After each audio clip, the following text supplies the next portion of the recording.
बालेकिल्ला कुणाचाही असो, भाजपनं परवानगी दिली तर यांचं नामोनिशाण मिटवून टाकू, गणेश नाईकांचं शिंदेंना आव्हान.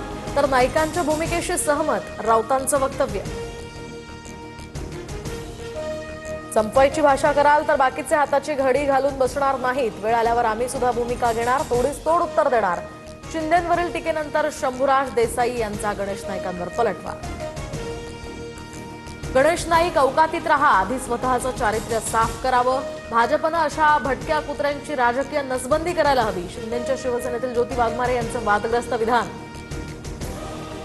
चंद्रपूर महानगरपालिकेत सत्ता स्थापनेसाठी हालचालींना वेग, तर ठाकरे सेनेचे 6, वंचितचे 2 आणि 2 अपक्ष नगरसेवक फडणवीसांच्या भेटीला. ठाकरेंच्या भेटीनंतर नगरसेवकांकडून फडणवीसांची भेट, काँग्रेसला सत्तेपासून दूर ठेवण्याचा भाजपचा प्रयत्न. चंद्रपुरात सत्ता स्थापनेसाठी फडणवीसांकडून ग्रीन सिग्नल, ठाकरेंची शिवसेना, वंचित आणि इतर नेत्यांसोबत चर्चा. काँग्रेसचेही काही लोक आमच्या संपर्कात, आमचाच महापौर होणार, किशोर जोरगेवारांचा दावा. तर महापालिकेत बहुमत आमच्याकडे, घटक पक्ष महाविकास आघाडीसोबत ठामपणे उभे राहतील. चंद्रपूर महानगरपालिकेवर काँग्रेसचाच महापौर बसणार, प्रतिभा दानोरकरांचा दावा. शिवरायांसह महाराष्ट्राचा अपमान करणाऱ्यांचा भाजपनं सन्मान केला. माजी राज्यपाल भगतसिंह कोश्यारींना पद्मभूषण जाहीर झाल्यानंतर संजय राऊत भडकले. तर कुणी प्रशंसा किंवा निंदा करावी यासाठी मी काम करत नाही, कोश्यारींचं उत्तर.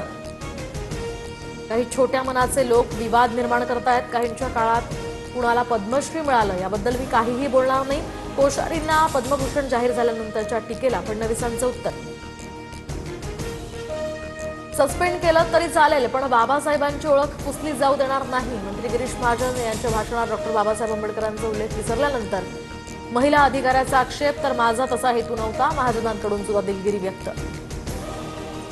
आरएसएस आणि भाजपकडून वारंवार डॉक्टर बाबासाहेबांचा अवमान, गिरीश महाजनांवर अॅट्रॉसिटीचा गुन्हा दाखल करा, प्रकाश आंबेडकरांची मागणी. तर महाजनांच्या भाषणावर आक्षेप घेतलेल्या महिला वनरक्षक अधिकाऱ्याशीही संवाद. शरद पवार म्हणजे राष्ट्रद्रोह, देशाला लागलेली कीड, भिडेंच्या वक्तव्यानं नवा वाद. तर भिडेंच्या वक्तव्यामागे भाजपच, पवारांच्या राष्ट्रवादीकडून निषेध व्यक्त. महापालिकेनंतर आता मुख्यमंत्री जिल्हा परिषदेच्या निवडणुकीसाठी सुद्धा मैदानात. 28 जानेवारी ते 3 फेब्रुवारीपर्यंत प्रत्येक जिल्हा परिषदेत फडणवीसांच्या सभा.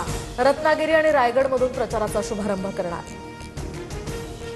केडीएमसीमध्ये विरोधी वाकावर बसू, पण भाजप आणि गद्दार टोळीला सत्तेसाठी पाठिंबा देणार नाही, उद्धव ठाकरेंनी ठणकावलं. तर नॉट रिचेबल नगरसेवकांवर कारवाईचा सुद्धा इशारा.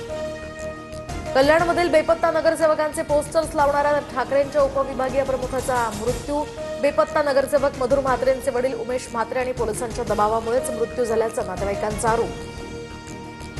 हिरव्या सापासारखं तडफडण्यापेक्षा भगव्या रंगात या, धर्मांतर करा, तुम्हाला हिंदू धर्मात घेऊ, नितेश राणेंचा जलिलांवर निशाणा. तर हरित क्रांतीमुळे महाराष्ट्र हिरवा आहेच, भगवा फडकवू याचा अर्थ. छत्रपती शिवाजी महाराजांचा विचार सर्वत्र पसरवू, संजय राऊतांची टीका. राजधानी दिल्लीसह संपूर्ण देशात 77व्या प्रजासत्ताक दिनाचा उत्साह, महाराष्ट्राच्या चित्ररथाची कर्तव्य पथावर शान, गणपती बाप्पाचं मन मोहून टाकणारं रूप.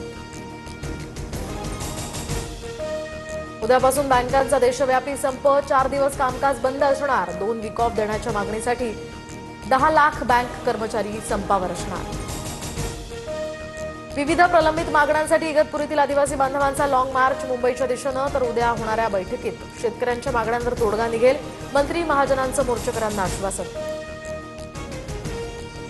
बोरिवलीच्या संजय गांधी राष्ट्रीय उद्यानात वन विभागाच्या कर्मचाऱ्यांवर जमावाची दगडफेक, वन विभागाच्या सर्वेक्षणादरम्यान संतप्त रहिवाशांचा गोंधळ, वाहनांचंही नुकसान. मुंबईतील 12 विभागात उद्यापासून 10% पाणी कपात. तर पिसे इथल्या न्यूमॅटिक गेट सिस्टीमचं काम सुरू होणार, नागरिकांनी त्यामुळे पाणी जपून वापरण्याचं आवाहन.